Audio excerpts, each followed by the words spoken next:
తెలంగాణలో సంక్షేమ పథకాల అమలులో సర్కారు ఫార్ములా ఏంటి? అధికారులకు సీఎం ఇచ్చిన డైరెక్షన్ ఏంటి? హైదరాబాద్లో నిర్వహిస్తున్న సమీక్షా సమావేశంలో సీఎం రేవంత్ ఎలాంటి క్లారిటీ ఇచ్చారు? దానికి సంబంధించిన బ్రేకింగ్ ఇది. సంక్షేమ పథకాల అమలులో హైదరాబాద్లో సమీక్ష నిర్వహిస్తున్నారు తెలంగాణ సీఎం రేవంత్ రెడ్డి.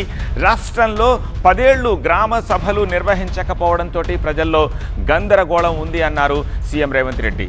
ఎవ్వరూ ఆందోళన చెందాల్సిన అవసరం లేదంటున్నారు సీఎం రేవంత్. 1-2 రోజులు ఆలస్యమైనా సరే అర్హులందరికీ రేషన్ కార్డులు అందిస్తామని సీఎం ప్రకటించారు. అధికారులు సమయస్ఫూర్తితోటి ప్రజలకు సమాధానం చెప్పాలన్నారు సీఎం.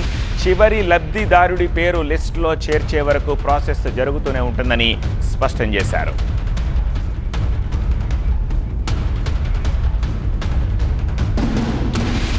దీనికి మీరు అడోబ్ ప్రీమియర్ ప్రోలో వీడియో ఎడిటింగ్ నేర్చుకుందాం అనుకుంటున్నారా? అయితే ఫ్రీడమ్ యాప్లో ఉన్నటువంటి ఈ ప్రాక్టికల్ కోర్స్ని చూడడానికి ఇప్పుడే ఫ్రీడమ్ యాప్ని డౌన్లోడ్ చేసుకోండి.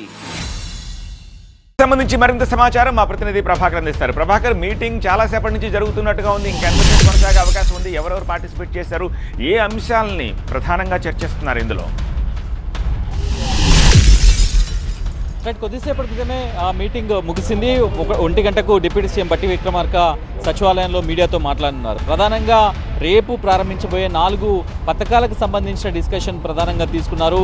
రేపు ప్రారంభించబోయే రైతు భరోసాతో పాటుగా ఇందిరమ్మ ఇల్లు, రేషన్ కార్డులు, అట్లాగే ఆత్మీయ భరోసా, ఈ 4 అంశాల కేంద్రంగానే మీటింగ్ జరిగింది. సో చాలా కీలకమైన అంశాలు దీనిలో చర్చించారు. సీఎం కూడా చెప్పారు.